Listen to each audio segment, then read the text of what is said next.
Okay जी, last lecture में हमने critical section problem देखी थी। क्रिटिकल सेक्शन प्रॉब्लम का एक सोल्यूशन डिस्कस किया था। उसके अंदर हमने देखा था कि 3 कंडीशन में से जो एक कंडीशन है वो मीट नहीं कर रही थी, दैट वाज प्रोग्रेस पार्ट 1। तो आज हम दूसरा सोल्यूशन डिस्कस करने जा रहे हैं। एक और हम सोल्यूशन देखते हैं और उसको भी डिस्कस करते हैं कि क्या वो 3 कंडीशंस को फॉलो करता है या नहीं। ओके, इसमें उसमें हमने टर्न वेरिएबल लिया था, इसमें हम एक फ्लैग ले लेते हैं।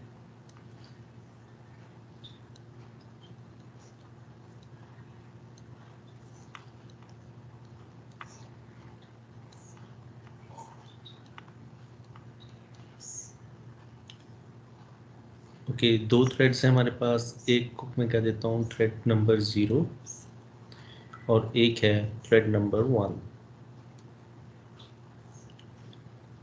ओके, थ्रेड 0 जो कि अपने क्रिटिकल सेक्शन में एंटर होना चाहता है, तो सबसे पहले फ्लैग को सेट करेगा।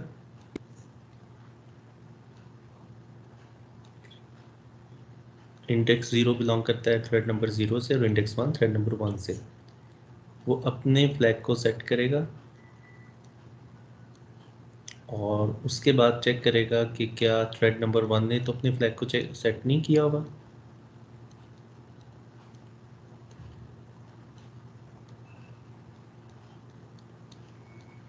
अगर थ्रेड नंबर 1 ने भी अपने फ्लैग को सेट किया हुआ है तो वेट करे उसके क्लियर होने का। इसका मतलब है कि थ्रेड नंबर 1 अपने क्रिटिकल सेक्शन में है, तो this is the critical section. और अगर थ्रेड नंबर 1 ने अपने फ्लैग को सेट नहीं किया तो लूप ब्रेक हो जाएगा और वो अपने क्रिटिकल सेक्शन में थ्रेड नंबर 0 एंटर हो जाएगा। और जब वो एग्जिट होगा क्रिटिकल सेक्शन से तो अपने फ्लैग को दोबारा क्लियर कर देगा।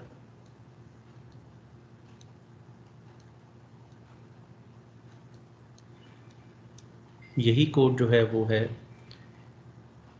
थ्रेड नंबर 1 के लिए, कि थ्रेड नंबर 1 भी सबसे पहले अपने फ्लैग को सेट करता है और फिर चेक करता है कि क्या थ्रेड नंबर 0 ने अपने फ्लैग को सेट तो नहीं किया हुआ। अगर सेट किया हुआ है तो वेट करे उसके क्लियर होने का।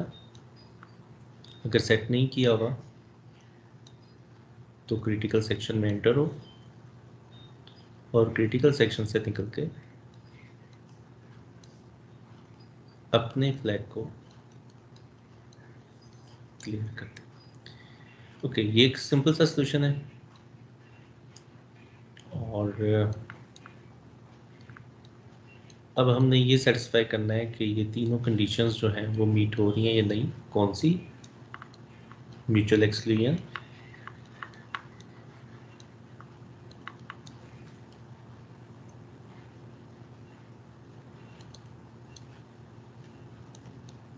प्रोग्रेस।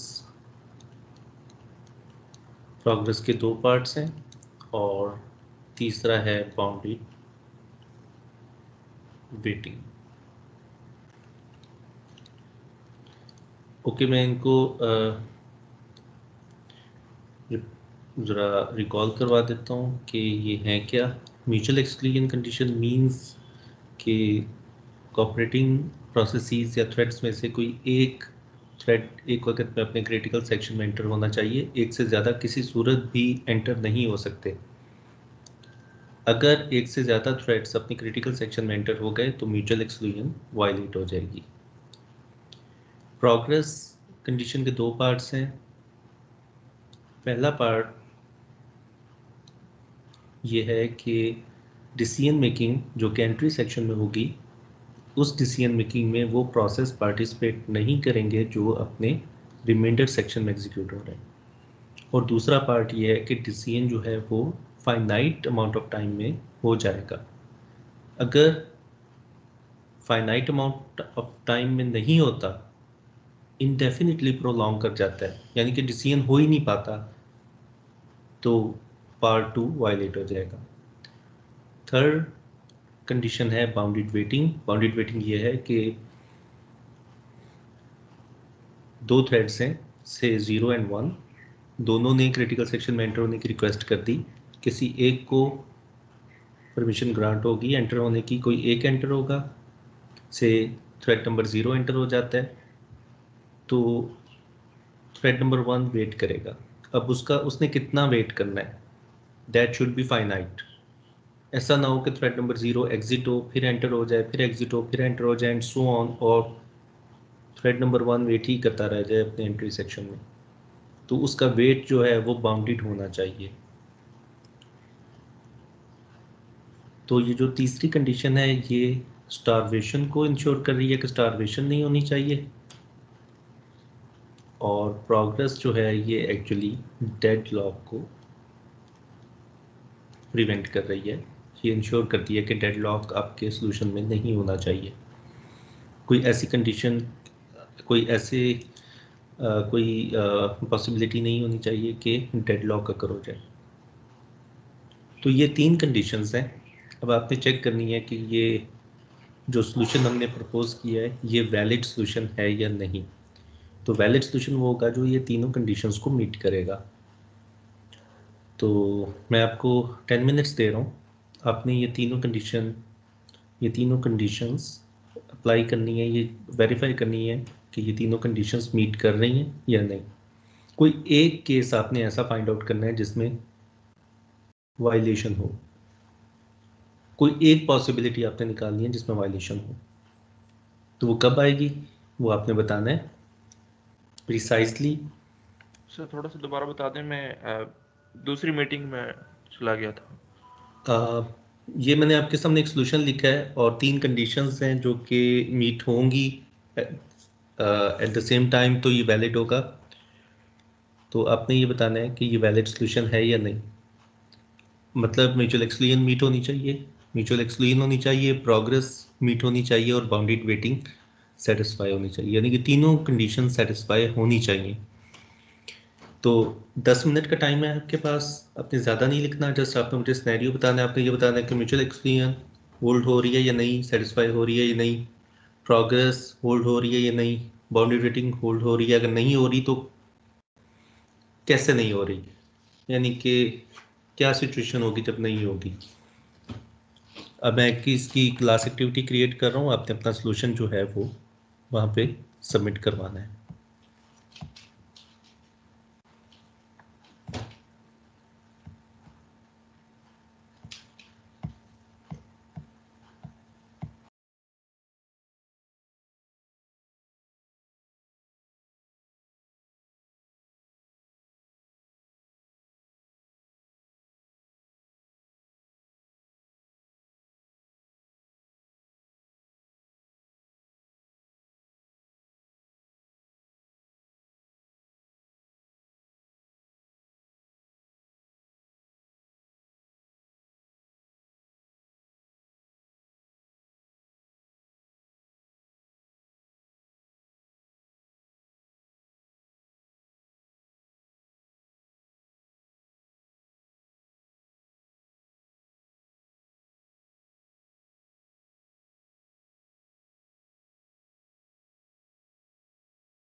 सर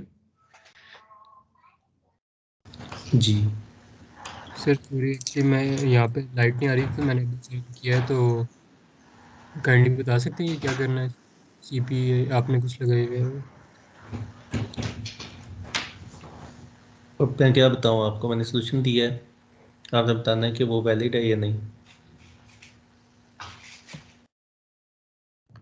सर ये सीपी के अंदर सबमिट क्या करवाना है? वही बस? जी यही, ठीक। आपने वही 3 कंडीशंस बतानी है कि वो मीट हो रही हैं या नहीं मीट हो रही, यही आपने सोल्यूशन सबमिट करवाना है।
ओके जी, ओके।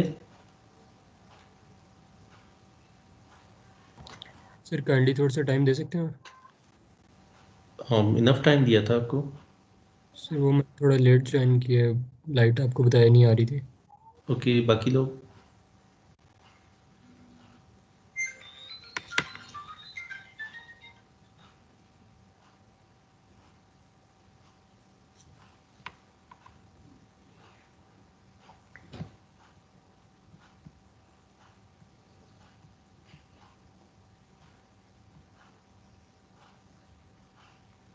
ओके, अब हम सबसे पहले म्यूचुअल एक्सक्लूजन को चेक करते हैं कि म्यूचुअल एक्सक्लूजन को वेरीफाई करने के लिए हम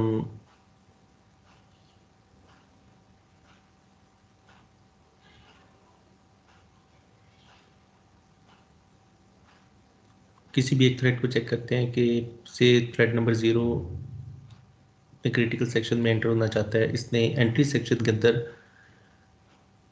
फ्लैग ऑफ 0 को सेट किया, देन चेक किया कि flag of 1 is equal to 1, क्या फ्लैग ऑफ 1 सेट है। अगर नहीं तो ये लूप ब्रेक हो जाएगा और थ्रेड नंबर 0 अपने क्रिटिकल सेक्शन में एंटर हो जाएगा।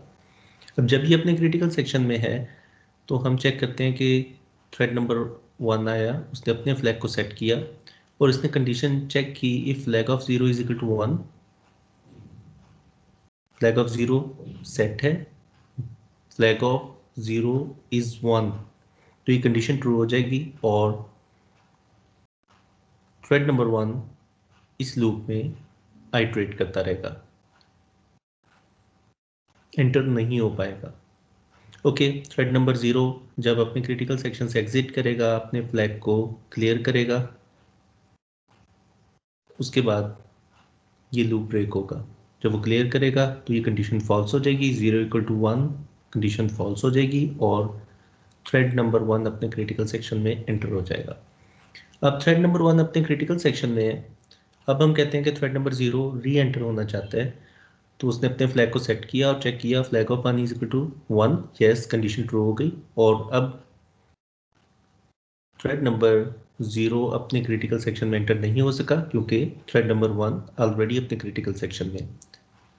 मींस कि जब एक थ्रेड अपने क्रिटिकल सेक्शन में होता है तो दूसरा एंटर नहीं होना चाहिए। कोई भी थ्रेड एंटर नहीं होना चाहिए अपने क्रिटिकल सेक्शन में जब तक क्रिटिकल सेक्शन से कोई थ्रेड बाहर नहीं निकल जाता। तो ऐसा हमने करके देखा, बिल्कुल म्यूचुअल एक्सक्लूजन जो है वो सेटिस्फाई हो रही है। जब एक थ्रेड अपने क्रिटिकल सेक्शन में होता है तो दूसरा एंटर नहीं हो सकता और इसी तरह हमने पहले 0 को क्रिटिकल सेक्शन में रखते थे, 1 को एंटर करने की कोशिश की तो एंटर 1 नहीं हो सका। फिर हमने 1 को एंटर करके थ्रेड नंबर 0 को एंटर करने की कोशिश की तो वो भी एंटर नहीं हो सका। इसका मतलब है कि म्यूचुअल एक्सक्लूजन कंडीशन सेटिस्फाई हो रही है। ओके, अब हम बात करते हैं प्रोग्रेस की। प्रोग्रेस का फर्स्ट पार्ट चेक करने के लिए आप independently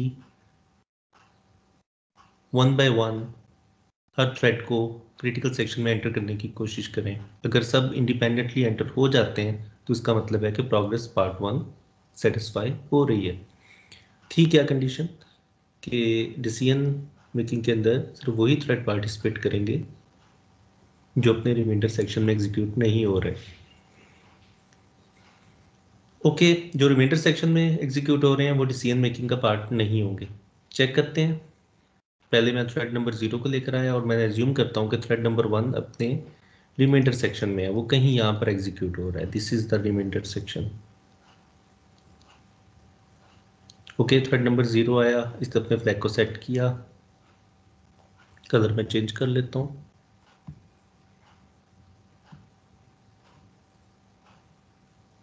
okay okay, thread number 0 ने अपने फ्लैग को सेट किया और चेक किया कि flag of 1 is equal to 1, no, क्योंकि वो तो अपने रिमाइंडर सेक्शन में है। वो अपने रिमाइंडर सेक्शन में है तो ये कंडीशन फॉल्स हो जाएगी जबकि अगर आपको याद हो तो लास्ट सोल्यूशन में जब टर्न वेरिएबल था तो ये कंडीशन ट्रू होने की वजह से वो एंटर नहीं हो पा रहा था। तब हमने कहा था कि प्रोग्रेस यहाँ पर वायलेट हो रही है। तो यहाँ ऐसा नहीं है, यहाँ पे कंडीशन फॉल्स हो जाएगी, वाइल लूप ब्रेक होगा और थ्रेड नंबर 0 अपनी क्रिटिकल सेक्शन में एंटर हो जाएगा। अब हम यही थ्रेड नंबर 1 के लिए चेक करते हैं प्रोग्रेस को। अब हम एज्यूम करते हैं कि थ्रेड नंबर 0 जो है वो अपने रिमाइंडर सेक्शन में, थ्रेड नंबर 1 अपने क्रिटिकल सेक्शन में एंटर होना चाहता है, उसने अपने फ्लैग को सेट किया, उसके बाद कंडीशन चेक की, flag of 0 is equal to 1, condition false हो गई क्योंकि फ्लैग ऑफ 0 0, क्योंकि थ्रेड नंबर 0 जो है वो अपने क्रिटिकल सेक्शन में एंटर नहीं होना चाहता, वो इस वक्त रिमाइंडर सेक्शन में। तो ये कंडीशन फॉल्स हो गई और थ्रेड नंबर 1 अपने क्रिटिकल सेक्शन में एंटर हो गया। तो हमने 1 बाय 1 दोनों को चेक किया, दोनों इंडिपेंडेंटली अपने क्रिटिकल सेक्शन में एंटर हो सकते हैं जब चाहें, अगर कोई ऑलरेडी क्रिटिकल सेक्शन में एग्जिस्ट ना कर रहा हो तो इसका मतलब है कि जो फर्स्ट पार्ट है वो तो सेटिस्फाई हो गया।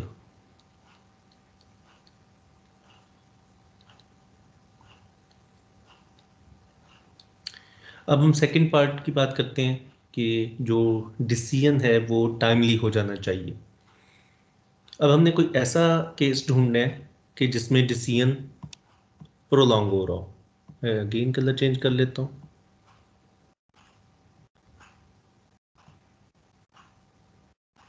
ओके, डिसीजन प्रोलॉन्ग हो रहा हो। अब कोई ऐसा हमने पॉसिबिलिटी ढूंढनी है कि जिसके अंदर डिसीजन प्रोलॉन्ग हो। लाइक हम कहते हैं कि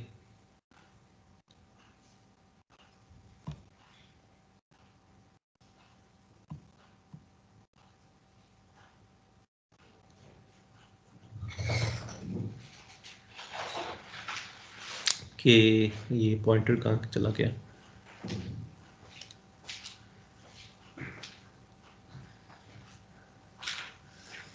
ओके, दोनों थ्रेड्स आए, दोनों थ्रेड्स ने क्रिटिकल सेक्शन में एंटर होना है। थ्रेड नंबर 0 ने अपने फ्लैग को सेट किया। अब at the same time thread number 1 ने अपने फ्लैग को सेट कर लिया। इसको दोनों फ्लैग सेट हो गए। अब ये मल्टीटास्किंग से भी हो सकते हैं या मल्टी प्रोसेसिंग से भी हो सकते हैं, इससे कोई फर्क नहीं पड़ता। दोनों फ्लैग सेट हो गए। अब थ्रेड नंबर 0 के वाइल लूप में कंडीशन ट्रू हो गई और थ्रेड नंबर 1 के वाइल लूप में भी जो कंडीशन थी ये भी ट्रू हो गई। दोनों अपने एंट्री सेक्शन के अंदर स्टक हो गए हैं, डिसीजन मेकिंग नहीं हो पा रही। दोनों अपने वाइल लूप में स्टक हो गए हैं, आइटरेट होते जा रहे हैं, ये कभी भी इस वाइल लूप से निकल नहीं पाएंगे और जो डिसीजन मेकिंग है वो इनडेफिनेटली प्रोलॉन्ग हो गई है, यानी कि जब तक सिस्टम ऑन है ये डिसीजन मेकिंग नहीं होने वाली। तो इसका मतलब ये है कि जो सेकंड पार्ट है प्रोग्रेस का ये वायलेट हो रहा है।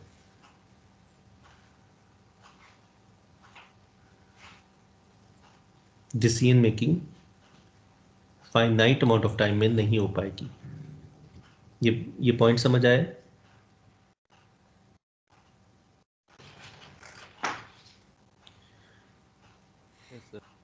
ओके, तो अब हम बात करते हैं बाउंडेड वेटिंग की। अब हमें एक कंडीशन भी वायलेट होगी तो इसका मतलब है ये वैलिड सोल्यूशन नहीं है, इसमें डेडलॉक्स हैं, क्योंकि प्रोग्रेस का सेटिस्फाई होने का मतलब है कि डेडलॉक कर नहीं होंगे।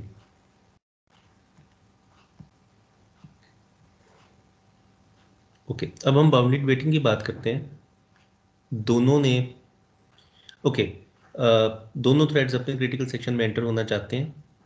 इस तरह मैं सिनेरियो ले लेता हूँ कि थ्रेड नंबर 0 पहले आया, इसने अपने फ्लैग को सेट किया पहले नंबर पे, इसने कंडीशन चेक की, कंडीशन सेटिस्फाई, कंडीशन फॉल्स हो गई, ये अपने क्रिटिकल सेक्शन में एंटर हो गया। अब ये अपने क्रिटिकल सेक्शन में है तो थ्रेड नंबर 1 अपने फ्लैग को सेट करता है और वो कंडीशन चेक करता है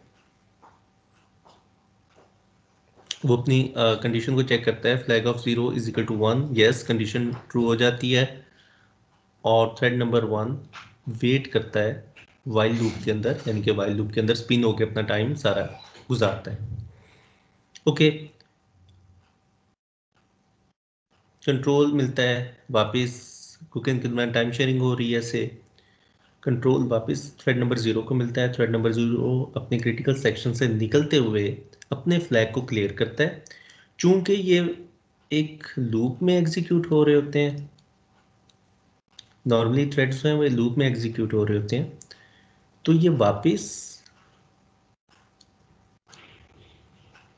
वापस अपने क्रिटिकल सेक्शन में एंटर होने के लिए रिक्वेस्ट करता है और कंडीशन चेक करता है, तो कंडीशन यहाँ पर ट्रू हो जाती है। से किसी वजह से ये कंडीशन फॉल्स हो जाती है, हमारा सोल्यूशन ऐसा होता कि ये दोबारा एंटर हो जाता जबकि दूसरा वेट कर रहा है अपने एंट्री सेक्शन में, तो बाउंडेड वेटिंग सेटिस्फाई ना होती। बाउंडेड वेटिंग का मतलब यह है कि कोई थ्रेड कितनी दफ़ा एंटर हो सकता है जबकि दूसरे ने रिक्वेस्ट की हुई है एंटर होने की, तो कोई चेक होना चाहिए, जो वेटिंग है दूसरे की वो फाइनाइट होनी चाहिए। बाउंडेड का मतलब है फाइनाइट होनी चाहिए, अनबाउंडेड नहीं होनी चाहिए, इनफाइनाइट नहीं होनी चाहिए। ऐसा ना हो कि कुछ थ्रेड्स बार बार एंटर हो रहे हों और कुछ बाकी थ्रेड्स वेट करते रहें और उनका जो वेट टाइम है वो अननोन हो, इनफाइनाइट हो, और उन्हें कभी भी सर्विस ना मिले। लेकिन इस सोल्यूशन के अंदर जो बाउंडेड वेटिंग है वो सेटिस्फाई हो रही है। वो और बात है कि प्रोग्रेस की वजह से, प्रोग्रेस का इशू है इसमें, तो इसलिए हम इसे वैलिड सोल्यूशन नहीं कहेंगे। प्रोग्रेस के अलावा जो बाकी दो कंडीशंस हैं वो इसमें सेटिस्फाई हो रही हैं।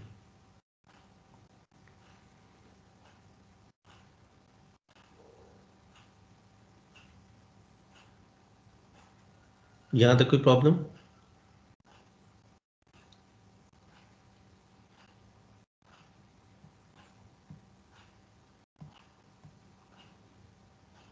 No sir. ओके, अब हम वैलिड सॉल्यूशन को देखते हैं। हम दोनों को मर्ज करते हैं, टर्न को और फ्लैग्स को, दोनों को मर्ज करते हैं। हम फ्लैग्स भी रखते हैं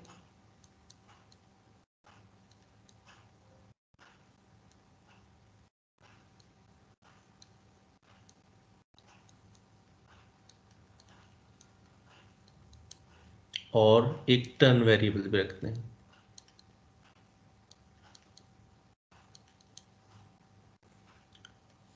okay, this is thread number 0 and thread number 1। Thread number 0 बिल्कुल वैसे ही दोनों को मर्ज कर रहा हूं, तो अपने फ्लैग को सेट करेगा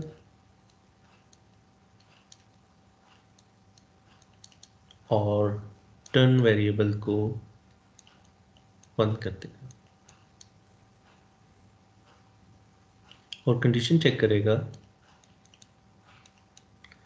कि if flag of 1 is set and turn is equal to 1 तो वेट करे, अदरवाइज क्रिटिकल सेक्शन में एंटर हो, क्रिटिकल सेक्शन में, और निकलते हुए एग्जिट सेक्शन के अंदर अपने फ्लैग को दोबारा से क्लियर करते हैं। थ्रेड नंबर 1 के लिए कोड लिखते हैं, बिल्कुल ये भी वैसा ही है। ये फ्लैग ऑफ 1 को सेट करेगा, मीन्स कि ये एंटर होना चाहता है अपने क्रिटिकल सेक्शन में, और टर्न को 0 करेगा और फिर कंडीशन चेक करेगा, if flag of 0 is set and turn is equal to 0 तो वेट करे, अदरवाइज क्रिटिकल सेक्शन में एंटर हो और क्रिटिकल सेक्शन से निकलते वक्त फ्लैग को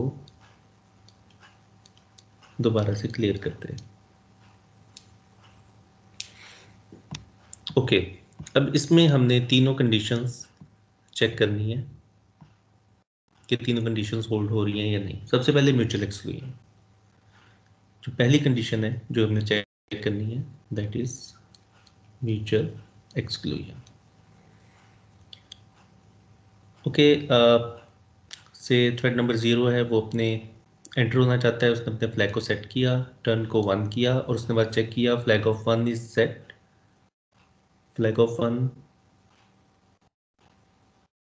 सेट है, 1 है, नो, अगर नहीं तो ये कंडीशन फॉल्स हो जाएगी। एक कंडीशन के फॉल्स होने से पूरी कंडीशन फॉल्स हो जाएगी क्योंकि दरम्यान में एंड का ऑपरेटर है, लॉजिकल एंड है। तो थ्रेड नंबर 1 अपने क्रिटिकल सेक्शन में एंटर हो जाएगा। अब जब ये अपने क्रिटिकल सेक्शन में थ्रेड नंबर 1 आता है, थ्रेड नंबर 1 अपने फ्लैग को सेट करता है, टर्न को 0 करता है और चेक करता है flag of 0 is set, yes, and turn is equal to 0, yes, दोनों कंडीशंस ट्रू हो गई,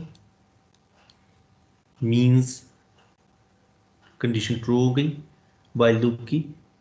वाइल की कंडीशन ट्रू हो गई तो ये अपने लूप में ही, अपने वाइल लूप में ही आइटरेट होता रहेगा। कब तक? जब तक ये फ्लैग 0 नहीं होता।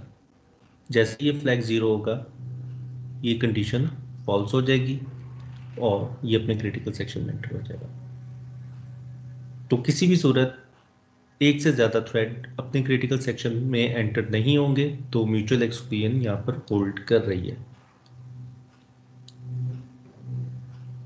तरीका वही है, पहले एक को अपने क्रिटिकल सेक्शन में ले जाएं, वहाँ रोक के दूसरे को एंटर करवाने की कोशिश करें, क्या वो एंटर होगा? फिर दूसरे को क्रिटिकल सेक्शन में एंटर करवा के पहले को एंटर करवाने की कोशिश करें, क्या वो एंटर होगा? अगर हो जाता है तो म्यूचुअल एक्सक्लूजन वायलेट हो जाएगी। आपने कोई एक पॉसिबिलिटी ढूंढनी है अपने सोल्यूशन में जिसमें एक से ज़्यादा थ्रेड अपने क्रिटिकल सेक्शन में एंटर हो जाए। अगर कोई ऐसी पॉसिबिलिटी है तो इसका मतलब है कि म्यूचुअल एक्सक्लूजन सेटिस्फाई नहीं हो रही। हज़ारों केसेस में सेटिस्फाई हो रही हो, एक में नहीं हो रही, तो इसका मतलब है कि म्यूचुअल एक्सक्लूजन सेटिस्फाई नहीं हो रही। कोई ऐसी असम्पशन नहीं होगी कि जी ये केस बहुत रेयर है, ये नहीं आएगा, नो। अगर एग्जिस्ट कर रहा है वो केस तो वो वैलिड सॉल्यूशन नहीं है। Second is progress. प्रोग्रेस का पहला पार्ट कि जो थ्रेड अपने रिमाइंडर सेक्शन में एग्जीक्यूट हो रहे हैं वो पार्टिसिपेट नहीं करेंगे डिसीजन मेकिंग में। ओके, इसको चेक करने के लिए सबसे पहले हम थ्रेड नंबर 0 को लेकर आते हैं। ओके, इनमें कलर चेंज कर लेता हूँ। ओके, थ्रेड नंबर 0 एंटर होना चाहता है जबकि थ्रेड नंबर 1 अपने रिमाइंडर सेक्शन में कहीं ऊपर एग्जीक्यूट हो रहा है। थ्रेड नंबर 0 ने अपने फ्लैग को सेट किया, टर्न को 1 किया, कंडीशन चेक की, flag of 1 is set, no, ये कंडीशन फॉल्स हुई, वो अपने क्रिटिकल सेक्शन में एंटर हो गया।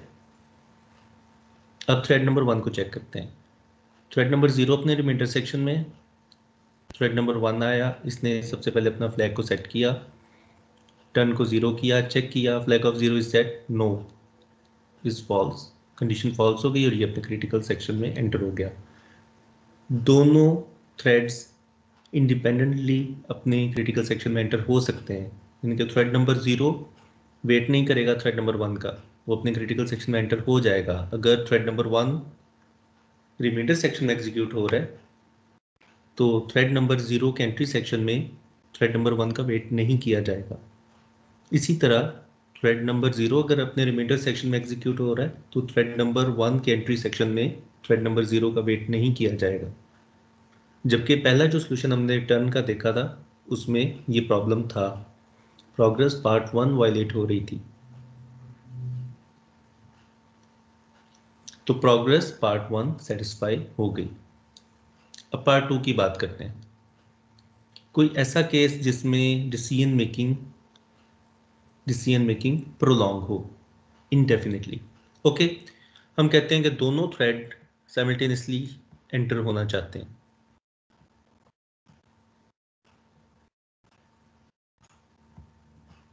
ओके, थ्रेड नंबर 0 ने अपने फ्लैग को सेट किया, at the same time thread number 1 ने अपने फ्लैग को सेट कर लिया। देन थ्रेड नंबर 0 ने टर्न को 1 किया और थ्रेड नंबर 1 ने टर्न को 0 किया। फिर थ्रेड नंबर 0 में कंडीशन चेक हुई, flag of 1 is set, yes it is true. Turn is equal to 1, नहीं टर्न तो 0 हो चुका है, तो ये कंडीशन फॉल्स हो जाएगी, तो ये अपने क्रिटिकल सेक्शन में एंटर हो जाएगा। यहाँ देखते हैं, flag of 0 is set, yes true.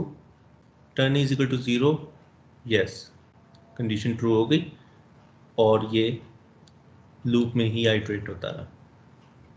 अब डिसीजन क्विकली हुआ है, यानी कि क्विक का मतलब ये नहीं है कि कोई टाइम फ्रेम में हम उससे बात करें 10 सेकेंड, 10 मिनट्स, 1 आवर। बात है कि फाइनाइट अमाउंट ऑफ टाइम में हो रहा है या इनडेफिनेटली प्रोलॉन्ग हो रहा है, इनफाइनाइट टाइम में हो रहा है। तो डिसीजन फाइनाइट टाइम के अंदर हो गया कि कौन एंटर होगा, दोनों में से जिसने भी एंटर होना है वो एक अलग बात है। डिसीजन टाइमली हो गया तो इसका मतलब है कि प्रोग्रेस का सेकेंड पार्ट भी सेटिस्फाई हो गया। अब हम बात करते हैं बाउंडेड वेटिंग की।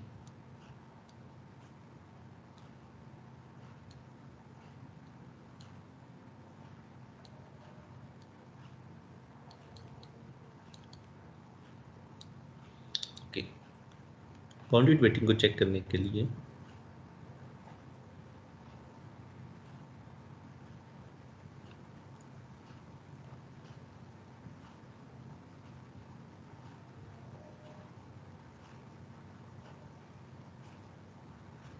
ओके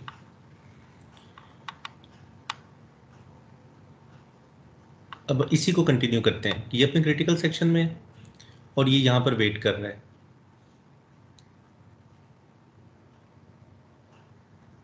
ये अपने क्रिटिकल सेक्शन से बाहर निकलता है, चूंकि ये लूप में इटरेट हो रहा है, एक्चुअली ये कोड लूप में एग्जीक्यूट हो रहा है, तो मल्टीटास्किंग से ये दोनों से एग्जीक्यूट हो रहे थे। ये अपने क्रिटिकल सेक्शन से बाहर निकला, इसने अपने फ्लैग को क्लियर किया। चूंकि सीपीयू इसके पास था, टाइम स्लाइस अभी एक्सपायर नहीं हुआ था, तो लूप आइटरेट हुआ और इसने दोबारा अपने फ्लैग को सेट किया, टर्न को 1 किया।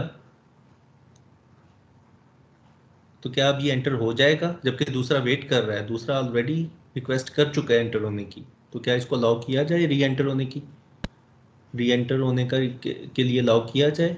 देखते हैं। Flag of 1 is set, yes true. Turn is equal to 1, yes true. True and true is true. ये लूप में आइटरेट होगा, ये अपना बाकी सारा टाइम लूप में स्पिन होके गुजारेगा, ये एंटर नहीं होगा, क्योंकि अगर ये एंटर हो जाता जबकि दूसरा वेट कर रहा है अपने वाइल लूप में, तो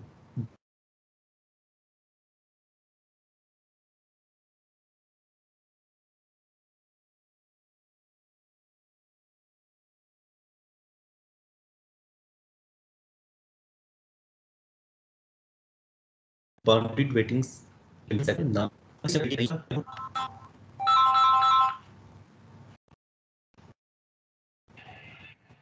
आपकी आवाज़ नहीं आ रही।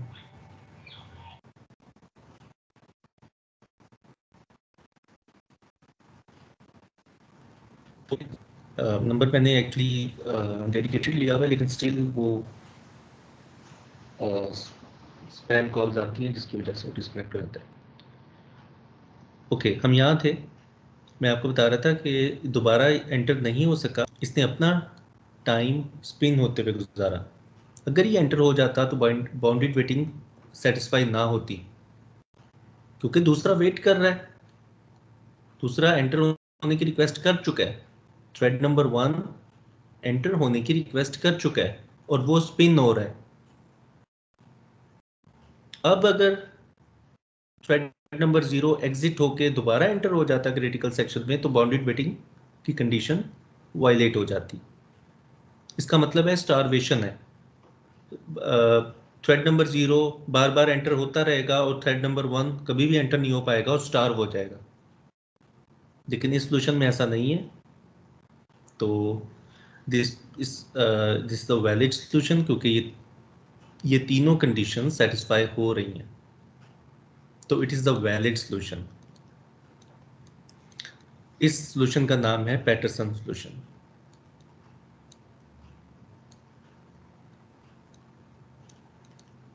और ये सॉफ्टवेयर बेस्ड सोल्यूशन है क्रिटिकल सेक्शन प्रॉब्लम का।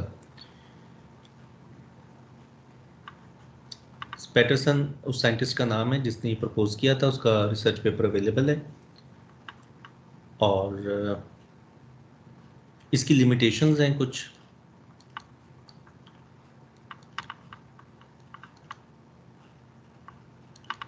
उसकी पहली लिमिटेशन ये है कि ये सिर्फ है 2 थ्रेड्स के लिए, और दूसरी लिमिटेशन इसकी ये है कि मॉडर्न माइक्रो प्रोसेसर के ऊपर शायद ये ठीक काम ना करे। उसकी रीज़न ये है कि जो मॉडर्न माइक्रो प्रोसेसर्स हैं वो आउट ऑफ ऑर्डर एग्जीक्यूट करते हैं। आउट ऑफ ऑर्डर का क्या मतलब है?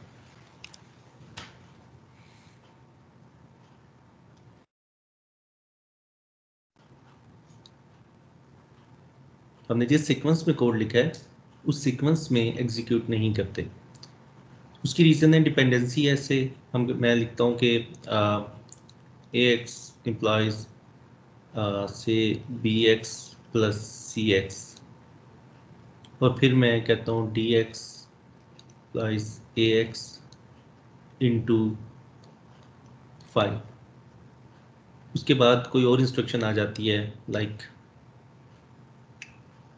से यहाँ पर कोई आ जाती है सी आउट सम वैल्यू, कोई मैसेज है हेलो।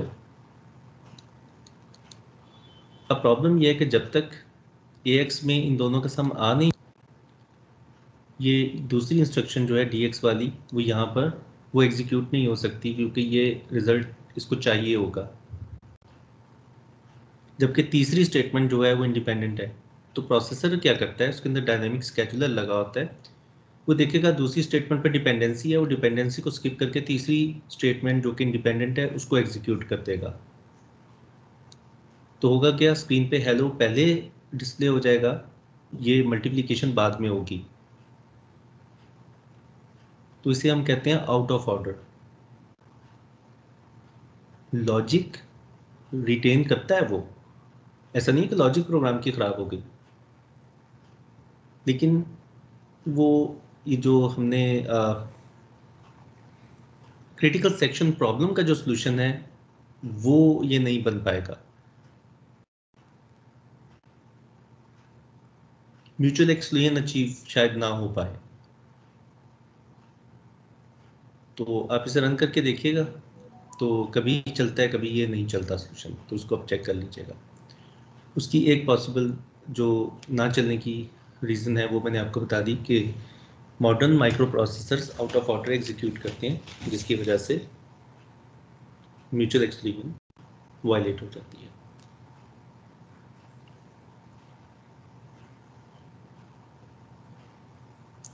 हमारी जो टेक्स्ट बुक है जिसको हम फॉलो कर रहे हैं सिल्वर शेड्स, उसके सिंक्रोनाइजेशन के चैप्टर में ये सॉल्यूशन पैटरसन के नाम से एग्जिस्ट कर रहा है, आप इसको पढ़ सकते हैं। और ये तीनों कंडीशंस भी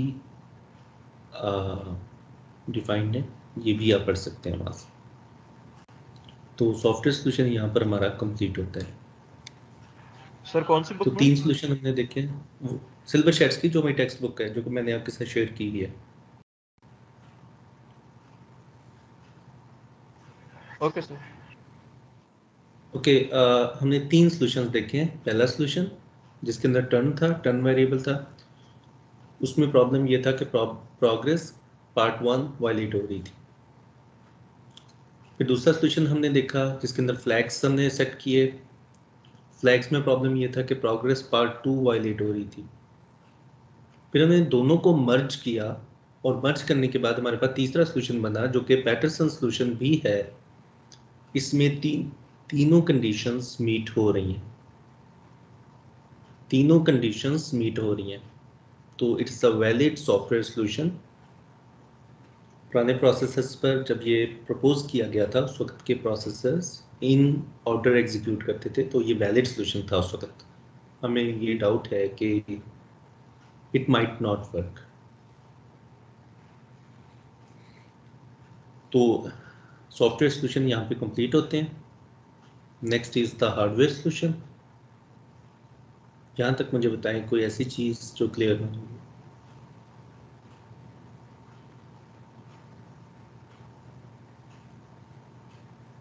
आपको इन कंडीशंस की समझ होनी चाहिए कि ये कंडीशंस हैं क्या और हम ये चेक करेंगे कैसे, ये आपको पता होना चाहिए। इन कंडीशंस को किस तरह चेक करना है।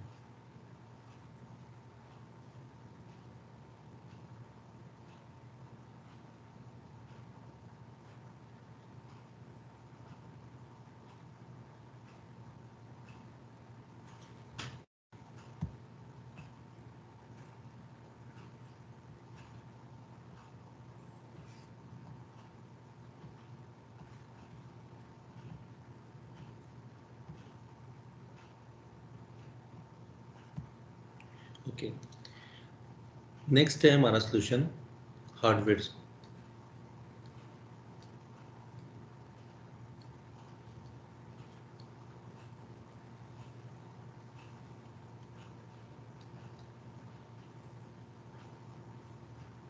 Okay, critical section problem arise कब होता है? जैसे एक थ्रेड में काउंट प्लस प्लस हो रहा है और दूसरे थ्रेड में काउंट माइनस माइनस हो रहा है, और ये काउंट जो है वो शेयर्ड वेरिएबल है। एक्चुअली ये दोनों के दरमियान टाइम शेयरिंग हो रही है। से 5 मिली सेकेंड के लिए थ्रेड 0 एग्जीक्यूट होता है और नेक्स्ट 5 मिली सेकेंड के लिए थ्रेड 1 एग्जीक्यूट होता है। इन दोनों के दरमियान टाइम शेयरिंग हो रही है। अगर टाइम शेयरिंग को रोक दिया जाए तो प्रॉब्लम सॉल्व नहीं हो जाएगा। तो थोड़ी देर के लिए रोक देते हैं ना, जब तक ये क्रिटिकल सेक्शन के लिए सिर्फ टाइम शेयरिंग को डिसेबल कर देते हैं।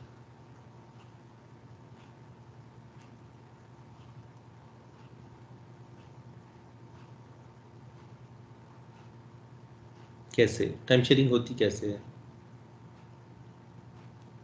Timer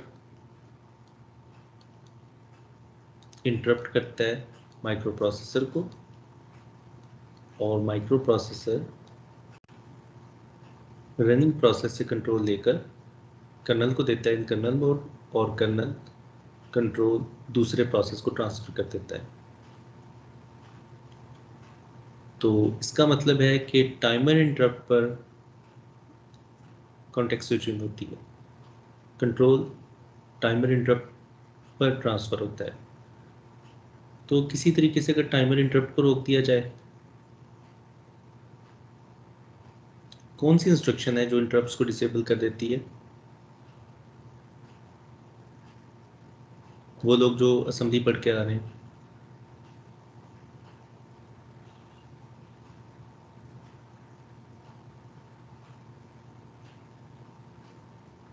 no idea.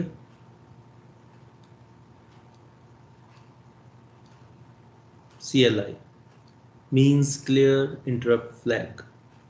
हमारे पास एक फ्लैग रजिस्टर है, उसके अंदर बहुत से फ्लैग्स हैं, लाइक कैरी फ्लैग है, ऑक्सिलरी फ्लैग है, डायरेक्शन है, ओवरफ्लो है। वहां पर एक फ्लैग है इंटरप्ट फ्लैग। अगर ये फ्लैग 1 है तो इसका मतलब है हार्डवेयर इंटरप्ट्स एनेबल्ड है,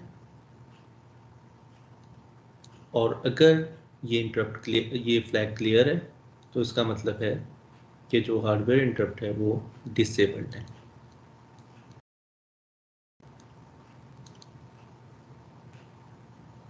और जब हार्डवेयर इंटरप्ट, तमाम इंटरप्ट डिसेबल हो जाएंगे, यानी कि माइक्रो प्रोसेसर रिस्पॉन्ड ही नहीं करेगा इंटरप्ट पिन को।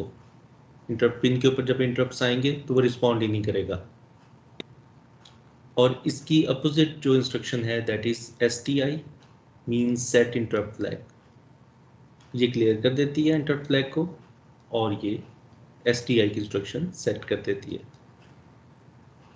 अगर हम इस तरह का सोल्यूशन लिखें कि काउंट प्लस प्लस से पहले हम लिखते हैं CLI एंट्री सेक्शन के अंदर और एग्जिट सेक्शन के अंदर लिखते हैं STI, यहाँ भी ऐसे ही करें CLI और STI, प्रॉब्लम सॉल्व। CLI का मतलब है clear interrupt flag, interrupt flag clear हो गया। अब जब तक सेट नहीं होते इंटरप्ट ही नहीं आएंगे, टाइमर इंटरप्ट रुक गया, ब्लॉक हो गया। क्रिटिकल सेक्शन के अंदर इंटरप्शन ही नहीं होगी तो काउंट प्लस प्लस 1 गो के अंदर कंप्लीट हो जाएगा। प्रॉब्लम तो तब अराइज हो रही थी ना कि काउंट प्लस प्लस पूरा नहीं होता था और दरमियान में ही इससे कंट्रोल लेकर दूसरे को दे दिया जाता था और वो काउंट माइनस माइनस करता था और इस वजह से क्रिटिकल सेक्शन प्रॉब्लम आता था, अनएक्सपेक्टेड रिजल्ट आते थे। लेकिन CLI ने तो मसला ही हल कर दिया हमारा, उसने इंटरप्ट को ही डिसेबल कर दिया।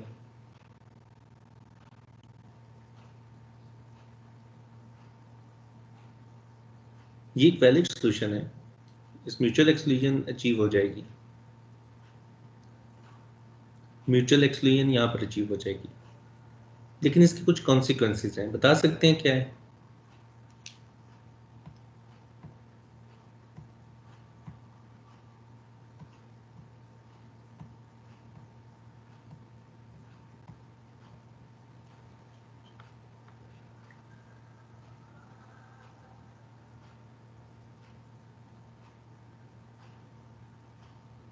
अरे इनपुट इंटरप्ट भी नहीं आएगी कीबोर्ड से?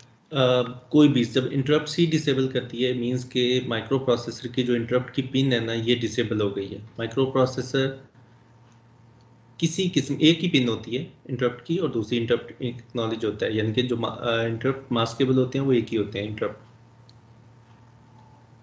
ये पिन डिसेबल हो गई, माइक्रो प्रोसेसर अब एक्नॉलेज नहीं करेगा। हाँ डिसेबल करने के बिल्कुल एग्जैक्टली गुड। पहली बात तो ये है it is a privileged instruction. ये कर्नल प्रिविलेजेस चाहिए ये काम करने के लिए, सिर्फ कर्नल मोड में ये इंस्ट्रक्शन एग्जीक्यूट हो सकती है। यूजर मोड में एग्जीक्यूट करने की कोशिश करेंगे, इसे इशू करेंगे, ट्रैप हो जाए, आपके पास राइट्स ही नहीं है। दूसरा, आप कीबोर्ड से या किसी भी डिवाइस से इनपुट नहीं ले सकते, यानी कि जितनी भी इंटरप्ट ड्रिवन डिवाइसेस हैं ना आईओज हैं, इंटरप्ट ड्रिवन ओनली, वो आपके लॉक हो गए। सिर्फ इंटरप्ट ड्रिवन डीएमए बेस्ड चलते रहेंगे, बाकी चलते रहेंगे प्रोग्राम आईओ, लेकिन सिर्फ इंटरप्ट ड्रिवन जिनका ताल्लुक इंटरप्ट्स के साथ है वो डिसेबल हो गए।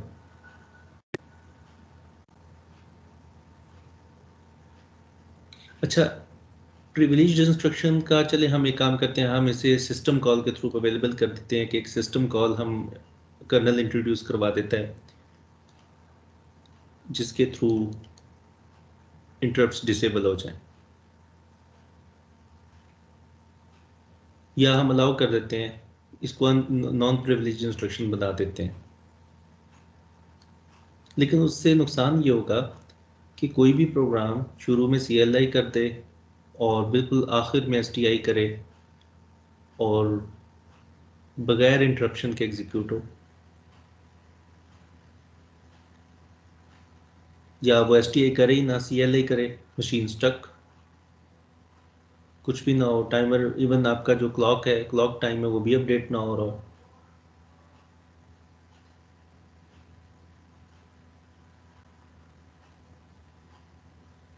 ये जो आपको स्क्रीन पे टाइम नज़र आ रहा है ये भी टाइमर इंटरप्ट की बेस पर ही अपडेट होता है, सब कुछ रुक जाएगा। इसका मतलब है कि हम सिर्फ म्यूचुअल एक्सक्लूजन के सोल्यूशन को प्रोवाइड करते हुए हम अलाउ कर दें CLI के इंस्ट्रक्शन, तो फिर तो यूज़र प्रोग्राम कुछ भी कर सकता है, जस्ट इंटरप्ट्स को डिसेबल करे, सारी प्रोटेक्शन ख़त्म, कंट्रोल वापस ही ना करे कर्नल को, STI करे ही ना, कर्नल के पास अब कोई तरीका नहीं है कंट्रोल वापस लेने का, उसके पास एक ही तरीका था, वो था टाइमर इंटरप्ट या कोई इंटरप्ट, कोई भी हो सकता है, हार्डवेयर सॉफ्टवेयर एक्सेप्शन नहीं आती, प्रोग्रामर सॉफ्टवेयर इंटरप्ट भी इन्वोक नहीं करता, टाइमर इंटरप्ट वैसे डिसेबल हो गए, हार्डवेयर इंटरप्ट वैसे डिसेबल हो गए। इसका मतलब है कि कोई तरीका नहीं है कंट्रोल वापस लेने का।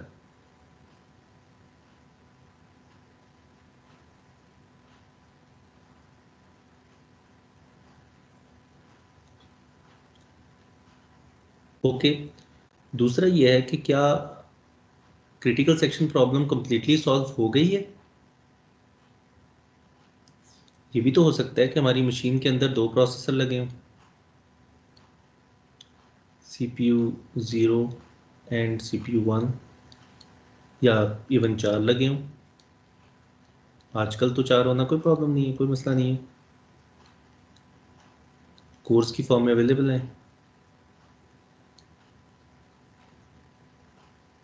तो इसका मतलब है कि मुझे अगर 2 थ्रेड्स हैं,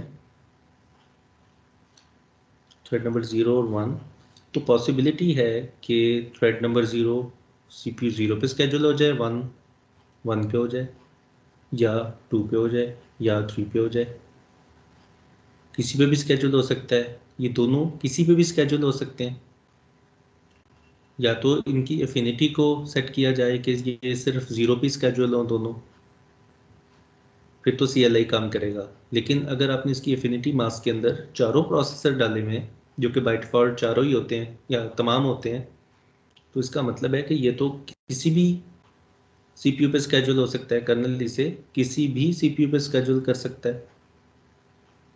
उस केस में क्रिटिकल सेक्शन प्रॉब्लम को कैसे सॉल्व करेंगे?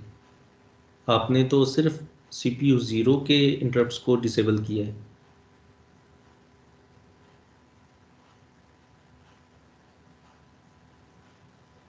हो सकता है दूसरा जो थ्रेड है वो CPU 1 पे चल रहा हो।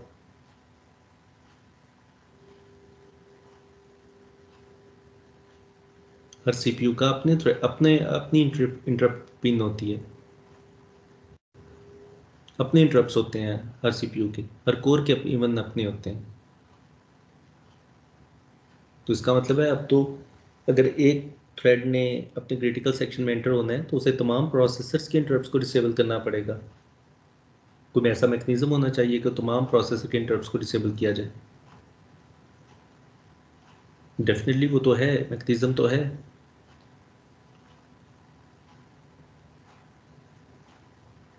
सिर्फ इस डर से कि दूसरा थ्रेड बाकी रिमेनिंग CPUs पे स्केड्यूल ना हो जाए, तो तमाम CPUs के इंटरप्ट्स को डिसेबल कर दो। ये वायबल सोल्यूशन तो नहीं है, यानी कि चारों CPU स्टक हो गए।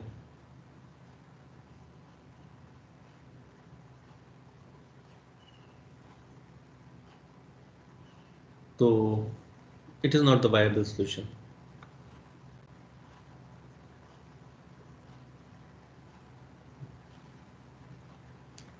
यहाँ तक मुझे बताएं कोई ऐसी चीज़ जो हार्डवेयर सोल्यूशन के, ये पहला सोल्यूशन हमने डिस्कस किया आज, CLI, क्लियर इंटरफ्लैग, तो ये तो वैलिड सोल्यूशन नहीं है।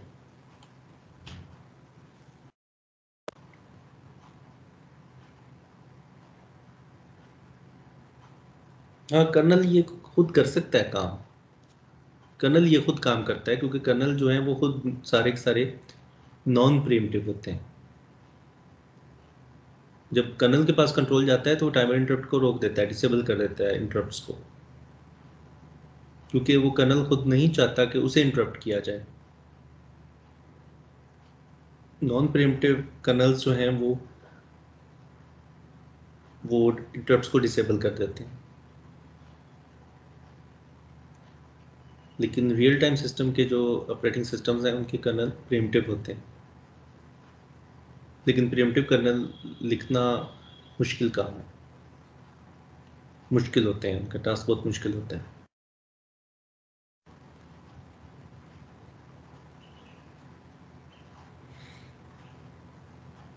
जी, जिससे कंक्लूड करते हैं, यहाँ तक बताएं कोई प्रॉब्लम, कोई ऐसी चीज़ जो क्लियर ना हुई हो?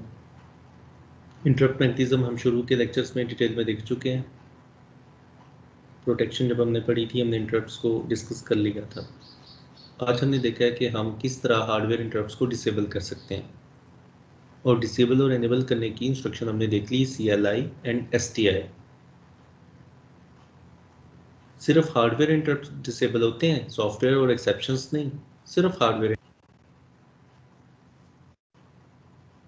लेकिन अगर मल्टीपल कोर्स होंगे या मल्टीपल CPUs होंगे तो फिर हमें तमाम कोर्स और CPUs के इंटरप्ट्स को डिसेबल करना होगा।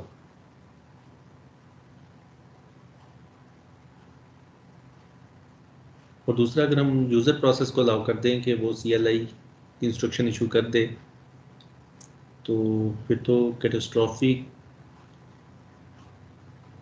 टास्क परफॉर्म हो सकते हैं। फिर तो कोई भी यूज़र प्रोसेस CLI कर दे और प्रोसेसर स्टक कंट्रोल रिटर्न ही ना करे तो ये अलाउ नहीं किया जा सकता।